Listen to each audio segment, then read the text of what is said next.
திருப்பாவை 3ஆம் பாசுரம்.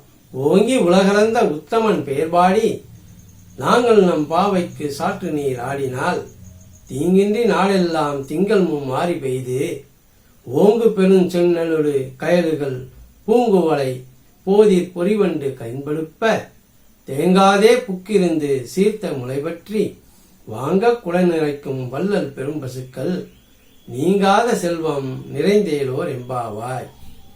இனி பாசுரத்தின் விளக்கத்தினை நாம் காண்போம்.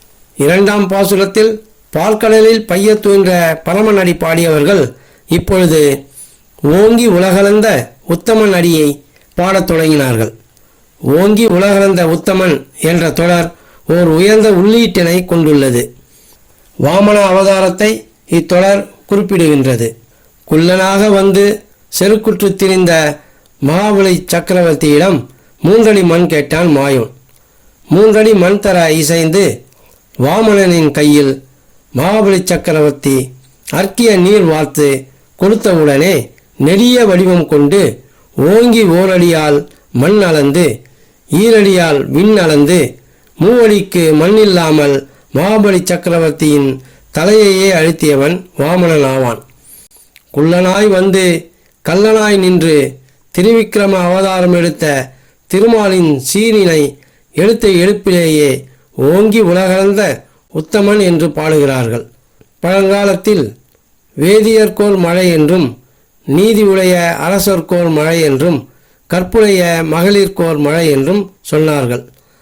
9 நாள் வெயிலும் 1 நாள் மழையுமாக மாதத்தில் 3 நாள் மழை பொழிய வேண்டும் என்றார்கள். ஏனென்றால் 3 நாள் தொடர்ந்து அல்லும் பகலுமாக மழை பெய்து நாளெல்லாம் வெள்ளக்காடாகி போகுமானால் அதனால் மக்களும் விலங்குகளும் துன்பமே அடைவர். தொடர்ந்து ஒரு மாதத்தில் 27 நாட்களும் வெயிலே அடிக்குமானால் அந்த வெயிலின் கொடுமையை தாங்காமல் மக்களும் மாக்களும் துன்புறுவர். எனவே 9 நாள் வெயிலும் 1 நாள் மழையும் என்று இடையிட்டு வெயிலும் மழையும் ஒரு மாதத்தில் அமையுமானால் அந்த மாதத்தில் வெப்பமும் தட்பமும் கொடுமையும் குளிர்ச்சியும் அளவாக அமையும். இதைத்தான் திங்கள் மும்மாறி பெய்து என்று ஆராய்ச்சியாளர்கள் கூறுகின்றனர். நாட்டில் மாதம் மும்மாறி பொழிகின்றது, நீர்வளம் மிகுகின்றது, வயல்களில் செந்நெற்பயிர்கள் மிக உயரமாக வளர்கின்றன.